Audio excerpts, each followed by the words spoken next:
Hai guys, ketemu lagi dengan saya Ajeng yang suaranya false dan ngomongnya belepotan. Guys, makasih ya udah subscribe channel saya, udah mendukung saya juga meskipun saya masih banyak kekurangannya. Akhirnya guys, channel saya dimonetize. Alhamdulillah. Insya Allah saya bakal rajin upload ya guys, paling nggak seminggu sekali lah ya. Saya bersyukur doa-doa saya di tahun-tahun kemarin dijabah sama Allah di tahun ini. Amin ya robbal alamin. Sekali lagi makasih ya guys. Saya senang banget ya beneran. Oke guys, kalau gitu kita langsung aja ya ke pembahasannya. Buat kalian yang baru mampir di channel ini, saya sarankan untuk menonton video sebelum-sebelumnya agar tidak bingung dengan alur ceritanya. Bisa dicek di playlist ya guys. Saya juga mau ingetin kalau pembahasan ini mengandung spoiler, jadi kalau kalian gak suka spoiler, silahkan berhenti menonton.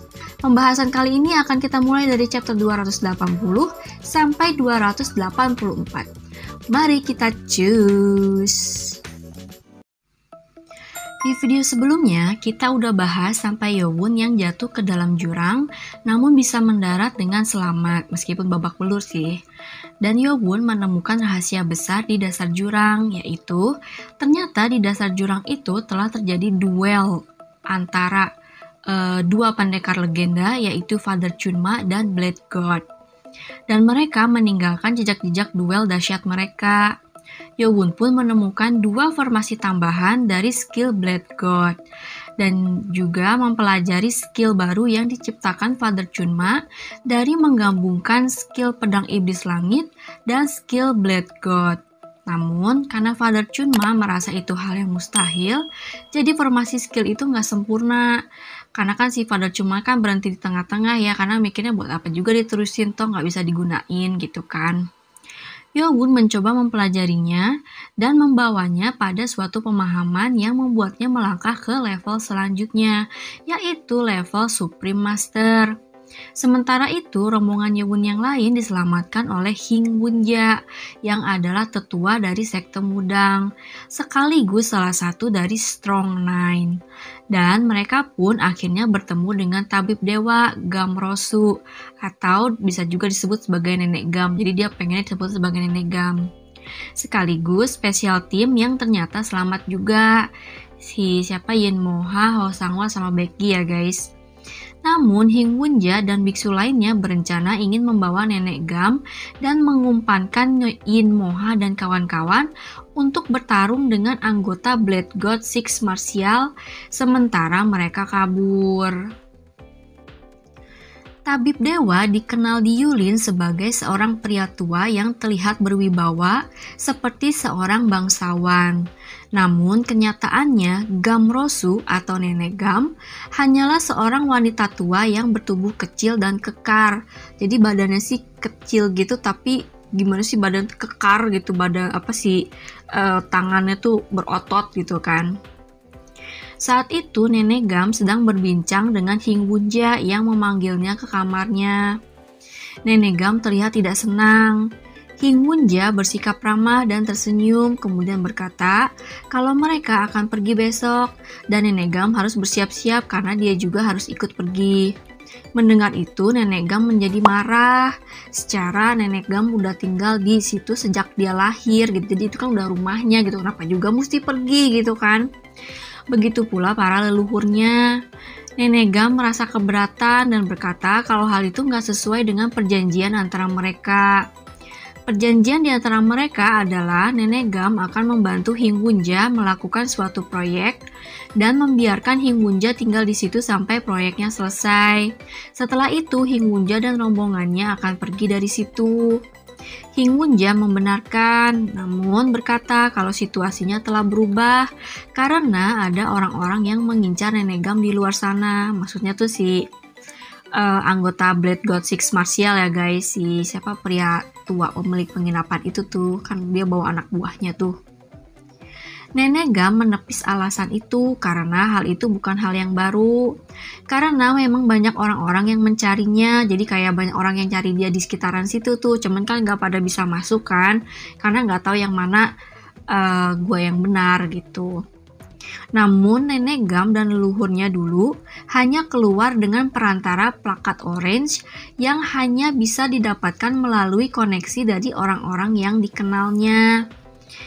King Wunja merubah sikap ramahnya dan mulai mendesak Nenek Gam dengan berkata kalau musuh di luar berbeda dari yang biasanya, bahwa mereka sangat berbahaya dan kalau Nenek Gam diculik mereka sebelum menyelesaikan proyeknya, maka rencana King Wunja akan berantakan. King Wunja menambahkan kalau Nenek Gam telah berjanji pada mereka untuk membantu demi kedamaian di Yulin setelah kehilangan satu-satunya orang yang disayanginya, dan berjanji akan melindungi Nenek Gam dari kejahatan. Kejahatan naon coba? Nenek Gam merasa marah dan mulai menyesali keputusannya untuk membantu mereka. Awalnya Nenek Gam membantu mereka dengan alasan yang baik, kayak untuk menciptakan perdamaian atau apalah itu gitu kan. Namun semakin kesini sepertinya dia mencium sesuatu yang busuk dari rencana King Wunja. Tapi Nenek Gam gak bisa berbuat apa-apa. Setelah berkata kalau mereka akan berangkat jam 3 subuh, King Wunja membiarkan Nenek Gam pergi untuk berkemas. Setelah Nenek Gam keluar dari kamar, seorang pria berbaju hitam muncul. Pria itu melaporkan kalau pergerakan di sekeliling Sword Cake sangat mencurigakan dan jumlah orangnya mulai bertambah dan sepertinya akan berkumpul di pagi hari. King Wunja pun berkata kalau mereka akan berangkat setelah Nenek Gam selesai berkemas. Jadi harus buru-buru gitu kan. Dan akan membuat rombongan Yin Moha dan kawan-kawan sebagai umpan. Sementara mereka kabur dan kembali ke sekte Mudang. Sialan ya. Sementara itu Nenek Gam telah kembali ke kamarnya. Kamarnya melengkap lab sekaligus gitu kan. Karena itu ada banyak peralatan pengobatan dan buku-buku yang membantunya belajar. Banyak barang-barang aneh di situ. Salah satunya adalah tengkorak manusia yang tergantung di dinding yang telah diawetkan. Namun tengkorak itu terbelah di bagian pinggangnya. Sepertinya tengkorak tersebut milik seseorang yang mati terbelah. Buset dah, ngapain dipajang di situ ya? Nenek Gam merasa marah dan melemparkan segenggam tanaman obat. Dia merasa kesal karena harus meninggalkan rumahnya yang telah ditinggali olehnya dan para leluhurnya dari generasi ke generasi. Tapi dia nggak punya pilihan lain, musuh akan mengincarnya kalau dia nggak ikut pergi. Tapi apa bedanya musuh di luar dengan rombongan King Wunja? Nenek Gam melirik pada dua penjaga yang mengawasinya. Kalaupun dia menolak pergi, mereka pasti akan membawanya dengan paksa. Karena sudah nggak ada pilihan lain, seenggaknya Nenek Gam harus membawa barang-barang yang penting sebanyak mungkin. Jadi kayak peralatan obat, herbal-herbalnya, buku-bukunya, kayak gitu kan. Nenek Gam pun menghampiri rak bukunya dan menarik buku yang berjudul Daftar Tanaman Obat. Saat membuka bukunya, terdapat buku kecil yang terbuat dari material yang berbeda. Jadi materialnya tuh bahan-bahannya tuh nggak kayak dari buku-buku di zaman itu gitu. Mungkin kayak kertas kali ya, kertas HVS meureun gitu kan. Ada kertas HVS di zaman itu. Di dalamnya berisikan huruf-huruf yang sederhana namun sulit untuk dibaca. Maksudnya tuh itu bukan tulisan yang umum kayak tulisan dari negara lain gitu guys. Kayak misalnya mereka kan settingnya tuh kan kayak di Cina. Terus ternyata di dalam buku itu tuh tulisannya tuh tulisan huruf abjad gitu kan. Jadi kan beda gitu, dia nggak bisa baca. Namun ada sebuah gambar manusia dengan penjelasan yang sangat detail. Meskipun penjelasannya si Nenek Gam itu kagak ngerti, tapi dia bisa ngerti dari gambarnya aja gitu kan. Buku itu akan menjadi harta karun untuk semua tabib. Nenek Gam membutuhkan buku itu untuk proyek yang sedang dikerjakannya. Buku itu telah diwariskan padanya oleh leluhurnya. Nenek Gam pun mengemas barang-barang yang dibutuhkannya. Tiba-tiba terjadi keributan di luar kamarnya. Seperti seseorang berusaha masuk ke kamarnya namun dihalangi oleh dua penjaga di luar. Karena penasaran, Nenek Gam pun membuka pintunya. Dan ternyata mereka adalah Hubong yang sedang menyanggah Hosangwa yang mengeluh kalau dadanya sakit. Nenek Gam bertanya ada apa, namun salah satu penjaga menjawab kalau nggak ada apa-apa dan menyuruh Nenek Gam untuk kembali masuk ke kamarnya. Mendengar itu, Hubong berteriak marah. "Oi, gila lu ya, nyuruh seorang tabib buat nyuekin pasiennya. Jelas-jelas ini ada orang sakit." Mendengar Hubong protes, kedua penjaga itu mengerutkan dahi. Kunaon cenah jelema teh gitu kan juk-juk ngambek. Mereka memang ditugaskan untuk mengawasi Nenek Gam mengemasi barang-barangnya. Tapi kalau melarang Nenek Gam untuk memeriksa pasiennya bakal aneh juga gitu kan. Pasti kan orang bakal curiga ada apa sih gitu kan. Nenek Gam kemudian menghampiri Hosangwa dan memeriksa nadinya. Nenek Gam terkejut dan terdiam sejenak. Salah satu penjaga bertanya ke Nenek Gam, "Gimana? Deg-degan gak itu nadinya?" gitu kan. Nenek Gam berkata kalau dia harus memeriksa Hosangwa di dalam.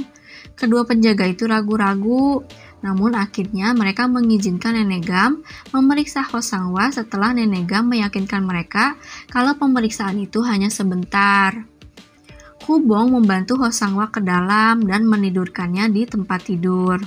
Kemudian mengajak kedua penjaga untuk keluar. Kedua penjaga itu protes dan bilang kalau mereka harus menjaga Nenek Gam di situ gitu kan di dalam.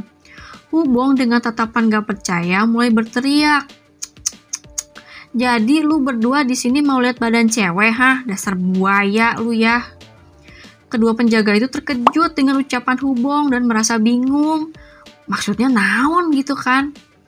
Hubong pun menunjuk dada Hosangwa dan berkata, "Jadi lu berdua emang pingin lihat badan cewek yang telanjang kan? Ngomong aja lu, sebagai sesama cowok gue jadi malu sumpah." Kedua penjaga itu jadi panik dan berusaha untuk menjelaskan, enggak itu apa ya namanya ya, gimana sih? Kayak gitu kali ya, bacot-blocot gitu kan. Tapi Nenek Gam menambahkan kalau dia memang harus memeriksa badan Hosangwa dengan membuka bajunya. Jadi dia mengusir semua cowok-cowok itu. Kedua penjaga itu merasa dilema antara tugas mereka mengawasi Nenek Gam dan godaan di depan mata. Maksudnya, dan kenyataan kalau Nenek Gam memang harus memeriksa pasiennya. Mereka pun mengizinkan dan memperingatkan kalau harus cepat. Mereka pun keluar bersama Hubong. Sementara itu di dasar jurang, terasa energi penuh dari dasar jurang. Jadi kayak yang penuh dengan energi gitu kan di lingkungan sekitar jurang itu. Setiap kali Yowun mengerahkan energi tenaga dalamnya, dirinya terasa seperti menyatu dengan alam. Dan tanah di sekitarnya telah membentuk lubang yang sangat besar yang semalam belum ada di sana. Di tengah-tengah lubang itu Yowun berdiri, matanya penuh dengan pemahaman kayak, oh iya gue udah ngerti kayak gitu kali ya. Yowun menarik nafas dalam dan menghembuskannya, kemudian dia membuka kepalan tangan kanannya. Yowun merasakan kalau tenaga dalamnya sekarang tidak memiliki batasan. Setiap kali dia mengerahkan tenaga dalamnya, kayak ngeluarin gitu kan, secara instan akan terisi kembali dengan menyerap energi alam sekitarnya. Sekarang Yowun gak memiliki batas penggunaan energi tenaga dalam lagi, kecuali jika dia menggunakan skill kuat yang memerlukan banyak energi. Jadi kayak refill energinya tuh melambat gitu kalau dia ngegunain energi yang banyak gitu kan. Yowun pun bisa mengontrol energi 3 kali lebih banyak dari sebelumnya. Yowun pun terpana menyadari bahwa dirinya telah mencapai level Supreme Master. Ternyata gitu kan. Dengan pemahaman yang tidak terduga, Yowun akhirnya bisa melewati batasan antara Superior Master dan Supreme Master. Padahal tadinya dia hanya berusaha untuk mencari keseimbangan antara gerakan skill pedang iblis langit dan skill Blade God. Tapi hal itu malah mendorongnya menemukan pemahaman yang membantunya untuk melewati batasan ke level Supreme Master. Yowun pun menatap langit subuh. Warnanya telah berubah menjadi biru gelap. Itu menandakan pagi hari segera menjelang. Yowun pun tersadar kalau dia harus naik ke atas. Karena dia terlalu fokus pada penemuan jejak skill 2 pendekar legendaris, untuk sesaat Yowun melupakan para pelayannya. Dia memang gak menemukan gerakan untuk menyeimbangkan skill baru Father Chunma, tapi dia menemukan sesuatu yang lain. Dan itu bukan tentang pencapaiannya ke level Supreme Master, tapi ya sesuatu yang lain aja gitu kan. Untuk sekarang dia harus menemukan cara untuk naik dulu. Pikiran Yowun telah kembali pada kenyataan. Kawan-kawannya pasti sangat terkejut melihatnya jatuh ke jurang dalam keadaan terbakar, terutama Moongyu. Yowun yakin Moongyu pasti mengira dia sudah mati dan akan bersedih karenanya. Cuma gimana caranya naik ke atas gitu kan? Yowun belum nemu cara untuk naik ke atas. Setelah berpikir sejenak, Yowun melihat pada pedang-pedang yang menancap di dinding jurang itu. Yowun pun memutuskan, kalau dia nggak nemu jalan untuk naik ke atas, ya buat aja jalannya gitu kan. Orangnya simple sama kayak saya. Jeng. Di waktu yang sama di mansion tersembunyi Sword Creek, seseorang berbaju hitam memasuki kamar Hing Wunja dan berkata kalau persiapan mereka sudah selesai. Pria itu juga sudah memastikan kalau Yin Moha dan kawan-kawan masih tertidur. Ada 5 penjaga di ruangan mereka tidur, maksudnya di luarnya gitu kan. Jadi kalau terjadi apa-apa maka mereka akan tahu. Hing Wunja memerintahkan untuk mengecek sekali lagi. Kemudian bersamaan dengan 5 penjaga tadi, mereka harus membawa tabib dewa menuju jalan rahasia untuk kabur. Rencananya mereka akan mengunci Yin Moha dan kawan-kawan agar grup Blade God Six Martial berhadapan dengan Yin Moha dan kawan-kawan. Dan mereka bisa kabur secara diam-diam saat kedua grup itu saling bertarung. Pria itu pergi ke kamar pasien dan merasa aneh karena 5 penjaganya nggak ada. Hor, pada kemana iya pan ayah 5? Karena ngaraso iya gitu kan mikirnya. Pria itu pun buru-buru memeriksa kamar pasien dan melihat 5 orang yang sedang tertidur pulas.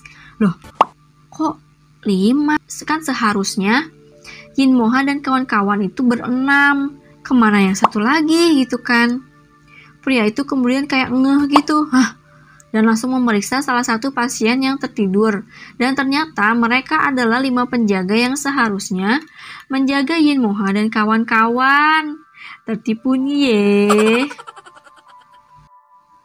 Sementara itu di dasar jurang, Yowun yang sedang berusaha memanjat ke atas hampir terlempar karena hembusan angin yang kencang. Dia pun menancapkan White Dragon Blade-nya ke dinding batu dan berhasil memperlambat jatuhnya. Yowun sudah memanjat cukup tinggi dan kalau dia jatuh bisa langsung mati. Dia lupa dengan angin kencang itu. Ya, urang poho deh eta aya angin gitu kan. Yowun membuat jalan ke atas dengan memanfaatkan pedang-pedang yang tertancap dan dengan menggunakan teknik Air Sword, dia membuat pedang-pedang itu kokoh, menancap di dinding, dan Yowun menjadikannya sebagai pijakan. Keberadaan angin ribut itu menghalanginya untuk naik ke atas. Bahkan Great Guardian Maragium pun pasti akan kesulitan untuk naik meski dia menggunakan skill melangkah ringan. Akhirnya Yowun menggunakan cara terakhir yang dia punya. Dia mengeluarkan pedang iblis langitnya. Dengan pedang iblis langit di tangan kiri, White Dragon Blade di tangan kanan, Yowun pun mulai menancapkan pedang iblis langit ke dinding. Tunclub gitu kan. Dengan kekuatan otot dan energi yang besar, hal itu sangat mudah dilakukan oleh Yowun. Ditambah lagi kedua senjatanya itu termasuk senjata legendaris. Jadi mual kodol guys, nggak akan tumpul gitu kan meskipun dipakai dengan cara begitu. Jadi kayak tunclepin ke tembok, tunclepin lagi kayak begitu kan. Yowun pun mulai memanjat lagi meski angin terus berhembus kencang. Memang prosesnya bakal lama, tapi daripada sama sekali nggak maju-maju gitu kan, lumayan yang begitu. Yowun terus melangkah sedikit demi sedikit secara konstan. Balik lagi ke mansion tersembunyi, pria berbaju hitam yang memeriksa kamar pasien berlari keluar kamar dengan keadaan marah. Pasalnya, ternyata Yin Moha dan kawan-kawan tidak ada di sana. Yang ada malah para penjaga yang tertidur. Pria itu bingung. Padahal Yin Moha dan kawan-kawan telah diberi obat tidur yang dimasukkan ke dalam obat mereka. Tapi kenapa yang tidur malah penjaga mereka gitu kan? Pria itu berlari menuju kamar Nenek Gam sambil mengajak penjaga yang lain. Ayo buruan ikut, gue takut sendiri. Gak gitu sih. Karena dia nggak mungkin kan ngelawan 6 orang gitu, maksudnya si Yin Moha dan kawan-kawan. Pria itu langsung mendobrak kamar Nenek Gam dan terkejut. Ternyata Nenek Gam tidak ada di sana. Yang ada hanya mayat 2 penjaga yang mati digorok lehernya. Pria itu menjadi panik dan marah. Dia pun memerintahkan penjaga yang lain untuk mencari Nenek Gam dan Yin Moha dan kawan-kawan. Kemudian dia berteriak memberitahukan bahwa Nenek Gam menghilang. Dia pun berlari menuju jalan rahasia di mana Hing Wunja dan biksu lainnya menunggu di sana. Saat sampai, ternyata Hing Wunja dan para biksu malah berkumpul di depan pintu jalan rahasia itu. Kayak lagi main koleci guys, enggak sih. Pintu jalan rahasia itu bisa dibuka dengan menggunakan tuas. Namun tuasnya telah rusak. Hing Wunja menanyakan apa maksud dari Nenek Gam yang menghilang. Kan tadi kan si pria itu kan teriak kan, terus dia ngedenger. Pria itu berusaha menjelaskan dan meyakinkan kalau mereka akan mencari di sekitar mansion. Namun Hing Wunja yang dipenuhi amarah menjejakkan kakinya dengan keras dan membuat tanah menjadi retak dan berkata, mau cari di mana lu gitu kan? Mereka udah ngerusak pintu ini terus kabur. Nggak ada gunanya, tau nggak nyari di sini ya, mereka udah nggak ada di sini gitu kan? Pria itu pun baru sadar kalau mereka udah dikerjai. Dia bingung bagaimana Yin Moha dan kawan-kawan tahu tentang jalan rahasia itu. Kemudian kabur dengan merusak pintunya, maksud situasinya gitu kan. Bagai petir di subuh bolong. Ternyata Nenek Gam mengkhianati mereka. Hing Wunja mengeluarkan pedangnya dan bermaksud untuk menghancurkan pintu yang rusak itu. Namun terdengar suara ledakan dari arah pintu depan. Jadi kan ini kan dia pintu rahasia itu kan ada di belakang gitulah ya. Kemudian terdengar teriakan peringatan kalau mereka telah diserang. Hing Wunja kaget. Seharusnya pintu depan penuh dengan perangkap dan akan sulit untuk dihancurkan karena kan terbuat dari batu sapir gitu kan. Hing Wunja tersadar dia kemakan siasatnya sendiri. Harusnya Yin Moha dan kawan-kawanlah yang akan berhadapan dengan musuh mereka. Suwe lu dikadalin. Sementara Hing Wunja merasakan kemarahan yang luar biasa, terdapat 7 orang yang sedang berlari di dalam jalan rahasia yang menuju jalan keluar. Ya pokoknya menuju keluar aja kan. Mereka adalah rombongan Yin Moha dan kawan-kawan. Hubong tersenyum puas mendengar keributan di belakang sana dan berkata, pasti musuh udah masuk tuh ke dalam gitu kan, ke dalam mansion. Dan Yang Danwa menjawab kalau itu bagus. Ternyata itu adalah ide Yang Danwa setelah Hubong dan Hosangwa berhasil membawa Nenek Gam. Saat itu Baekgi dengan wajah merah menggendong Nenek Gam di punggungnya. Meski bertubuh kecil, tapi Nenek Gam memiliki tubuh yang kekar. Buset, berat amat ini gitu kan pikir si Baekgi. Baekgi pun mengerahkan tenaga dalamnya karena dia nggak akan bisa bertahan hanya dengan kekuatan fisik saja. Berat amat. Nenek Gam berkata dengan sinis bahwa Baekgi ternyata lemah. Celeb. Yin Moha menyuruh mereka untuk buru-buru karena yang terjadi di mansion gak akan bertahan lama. Setelah lama berlari, akhirnya mereka melihat ujungnya, tapi tertutup oleh batu. Nenek Gam bilang, kalau itu hanya batu biasa, jadi tinggal didorong aja udah kebuka sendiri, udah ngegrolong gitu kan. Yin Moha pun mendorong batu itu dan akhirnya jalan keluar pun terbuka. Langit di luar masih agak gelap karena matahari belum terbit, jadi kayak masih dari biru tua jadi ungu kayak gitu kan. Mereka melihat jurang dan di seberang jurang ternyata ada 20 orang pendekar bertopeng. Seenggaknya pria tua pemilik penginapan gak ada di situ, atau pendekar kuat lainnya juga gak ada di situ. Jadi mereka itu kayak kelocok-kelocok doang gitu kan. Yin Moha berkata dia akan membuka jalan, yang lainnya pun mengangguk. Yin Moha kemudian melompati jurang yang selebar 30 meter dengan mudah. Twing gitu kan. Dan saat dia mendarat di seberang tanpa babi bu, langsung mengeluarkan formasi ketiga True Demon Sword. Untuk yang lupa, ini tuh skillnya Demon Sword ya guys. Dan menebas leher beberapa pendekar bertopeng itu sampai mati. Slap, gitu kali ya. Yin Moha melanjutkan serangannya pada pendekar bertopeng lainnya. Namun ada satu yang lolos dan hendak meniupkan peluitnya. Yin Moha tahu apa yang mau dilakukan pendekar itu dan menembakkan peluru energi padanya, namun dihalangi oleh pendekar lainnya. Jadi akhirnya ketiup dah tuh gitu kan. Prit. Ya nggak gitu sih. Sial gitu sih kata si Yin Moha dalam hati teh. Sementara itu Yang Danwa menggendong Hubong dan melompat. Gendong di belakang ya guys. Gak mungkin gendong ala princess juga sih. Semua rombongan Yewon pun melompat saat terdengar suara peluit. Tapi sudah terlambat karena para pendekar bertopeng mulai berdatangan. Setelah mendengar suara peluit itu, jumlahnya lebih dari 100 orang. Yin Moha dan kawan-kawan penasaran bagaimana bisa ada orang sebanyak itu di Sword Creek. Mereka mengira pria pemilik penginapan hanya sendiri, tapi ternyata enggak. Tiba-tiba Yin Moha merasakan energi yang kuat mengarah kepadanya. Yin Moha mengangkat pedangnya untuk bertahan. Serangan itu adalah peluru Qi. Padahal Yin Moha sudah menggunakan 100% kekuatannya untuk bertahan. Namun dia terdorong ke belakang sampai energi itu menghilang. Ternyata peluru Qi itu berasal dari si pemilik penginapan. Padahal Yin Moha berharap pria tua itu ada di dalam mansion. Si pria tua pemilik penginapan itu tertawa senang.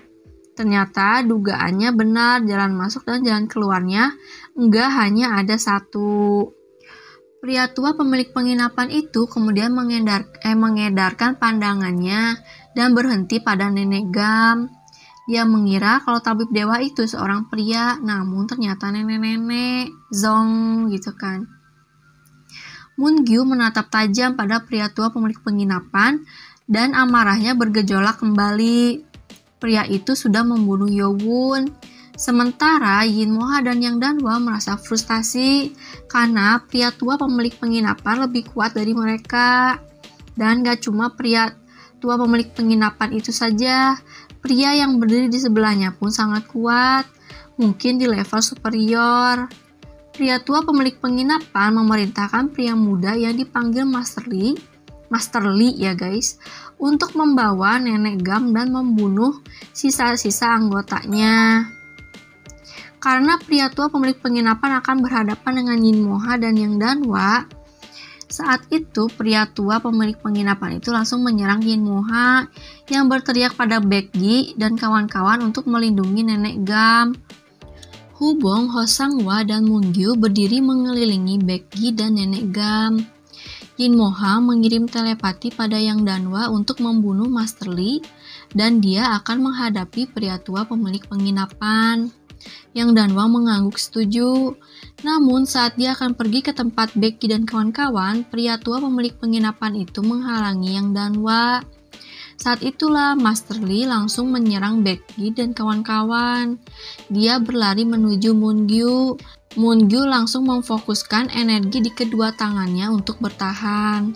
Tapi Master Lee tiba-tiba terkejut dan mengayunkan pedangnya ke sisi kanannya.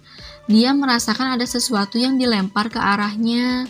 Ternyata itu adalah sebuah pedang yang sudah usang, namun berisikan energi yang kuat. Terlalu kuat sampai Master Lee terdorong ke belakang.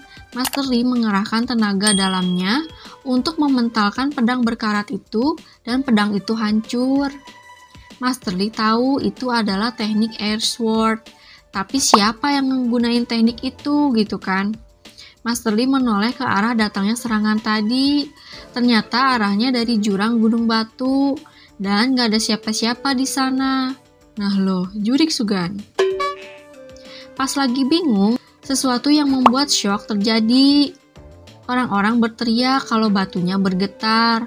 Tapi bukan batu yang bergetar, melainkan pedang-pedang rusak dan karatan yang menempel di dinding. Fenomena aneh itu membuat semua orang yang ada di situ melihat ke arah gunung batu. Kemudian pedang-pedang rusak dan karatan yang berjumlah ratusan itu mulai tercabut dari dinding batu dan melayang di udara, mengarah pada para pendekar bertopeng. Semua pendekar bertopeng terkejut. Pria tua pemilik penginapan itu pun merasa syok dengan apa yang terjadi. Ratusan pedang melayang di udara dan ada sesuatu yang muncul dari dalam jurang. Itu adalah seorang pemuda dengan rambut panjang dan jubah hitam. Pemuda itu sedang berdiri di atas pedang hitam yang membuatnya melayang di udara. Pemandangan itu seperti kemunculan dewa iblis dari dalam dunia iblis. Seketika itu Moon-gyu langsung berteriak kegirangan. Yap, benar guys, pemuda dengan kemunculan yang epik itu adalah Hyowon.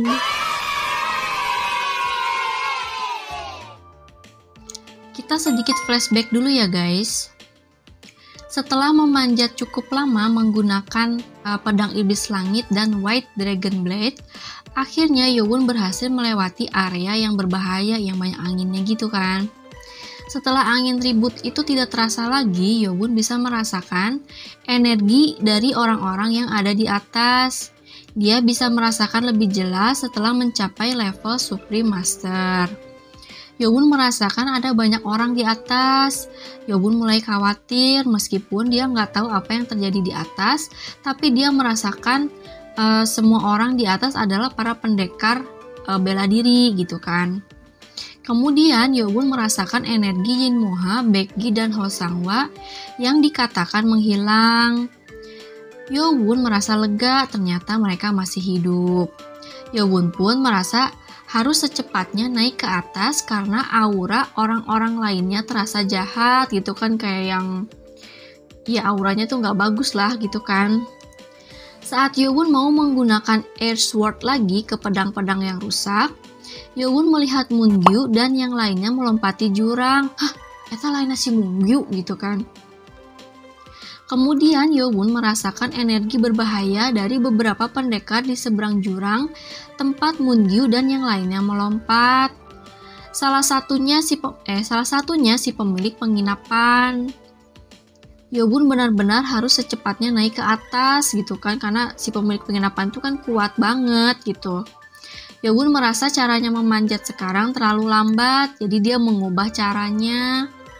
Hyowon berpikir kalau dia bisa mengendalikan pedang di udara, kenapa dia nggak mengendalikan pedang itu dengan dia naik di atas pedangnya? Yes, Black. Jadi dia ngendarain pedangnya gitu guys, sambil melayang gitu. Luar biasa. Teknik itu disebut Air Sword Flying Technique atau teknik pedang terbang di udara. Ini sebetulnya adalah teknik legenda yang katanya hanya beberapa pendekar yang telah mencapai level Supreme Master bisa melakukannya, jadi cuma sedikit doang gitu kan, tapi itu tuh kayak legenda gitu, nggak pernah ada yang berhasil sih gitu kan.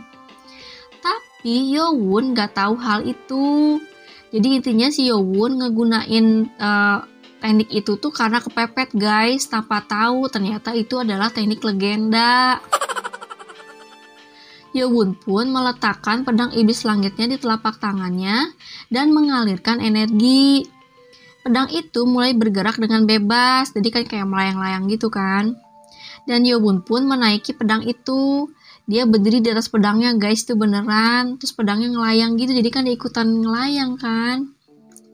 Sensasinya terasa aneh, kayak Yowun gak nginjek apa-apa gitu. Tapi karena udah kepepet, Yowun jadi pusing mikirin, Yowun jadi gak pusing-pusing gitu kan, mikirin kenapa, udah lantai itu mah nanti aja belakangan gitu kan. Yowun pun mengalirkan energi ke kakinya agar menempel erat ke pedangnya dan menggerakkannya untuk naik ke atas. Yowun bisa merasakan ada sekitar 150 pendekar dengan aura yang jahat dan memutuskan untuk menggunakan skill Air Sword. Balik lagi ke keadaan sekarang. Ratusan pedang melayang di udara menunggu perintah. Mereka akan langsung bergerak hanya dengan jentikan jari Yowun. Para pendekar bertopeng yang melihat itu menjadi diam ketakutan. Mungyu berteriak kegirangan sambil menangis. Hubong dan Hosangwa pun sama-sama menangis. Dan mereka merasa bersyukur ternyata Yowun masih hidup. Gilanya lagi, Yowun muncul dengan ratusan pedang melayang di sekelilingnya. Udah jelas itu adalah teknik Air Sword. Jadi teknik Air Sword itu bisa digunain sama orang yang udah level Supreme Master ya guys. Yin Moha terkejut merasakan kalau Yowun telah mencapai level Supreme Master. Padahal Yowun seharusnya jatuh ke jurang dan mati 1 hari yang lalu. Tapi malah muncul lagi sehari kemudian dengan kekuatan yang sama sekali berbeda dari sebelumnya. Yin Moha berpikir apa Yowun benar-benar orang yang dipilih oleh Dewa Iblis gitu kan.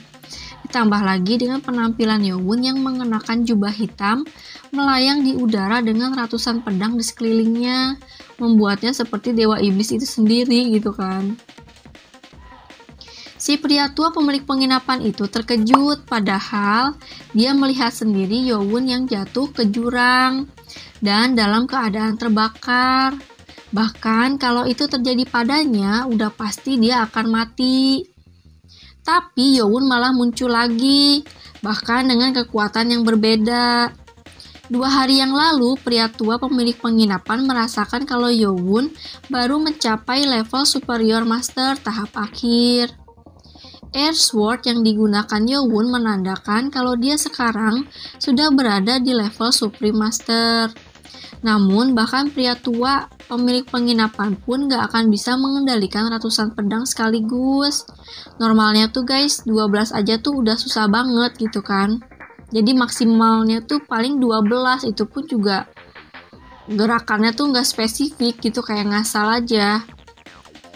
Si pria tua pemilik penginapan itu merasa gak percaya, apa jangan-jangan ada rahasia tersembunyi di dasar jurang gitu kan, karena baru juga sehari terus dia udah naik level gitu kan.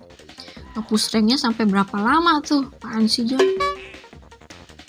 Emang sih sebenarnya ada gitu kan di dasar jurang rahasianya, tapi kan ya lu gak perlu tahu lah ya gitu kan.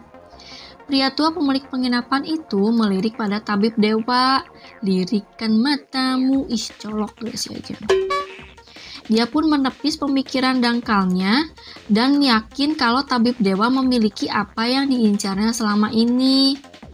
Si pria tua pemilik penginapan sempat berpikir apa orang yang dicarinya ada di dasar jurang.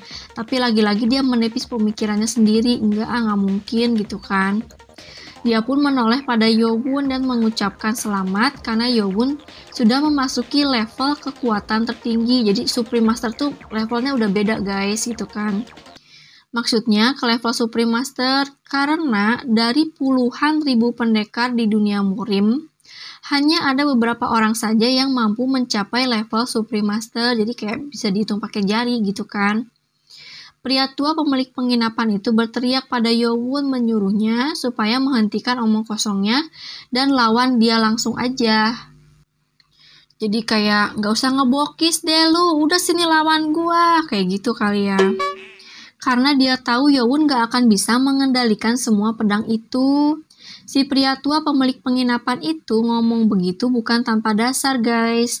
Karena seperti yang tadi saya bilang, mengontrol 12 pedang aja itu udah limit manusia gitu, soalnya sulit dan membutuhkan energi yang besar. Tapi Yowun yang membuat ratusan pedang melayang di udara terlihat seperti hanya menggertak saja gitu kan. Kayak yang nggak mungkin nih, paling dia cuma bisa buat ngelayang doang tapi digerakin mah nggak bisa gitu kan. Wah, nantangin nih. Udah dulu ya guys, saya ngantuk. Bersambung. Sampai sini dulu ya guys, video berikutnya bakal seru banget guys. Kalau ada kritik dan saran, tulis di kolom komentar ya guys. See you, bye-bye. Assalamualaikum.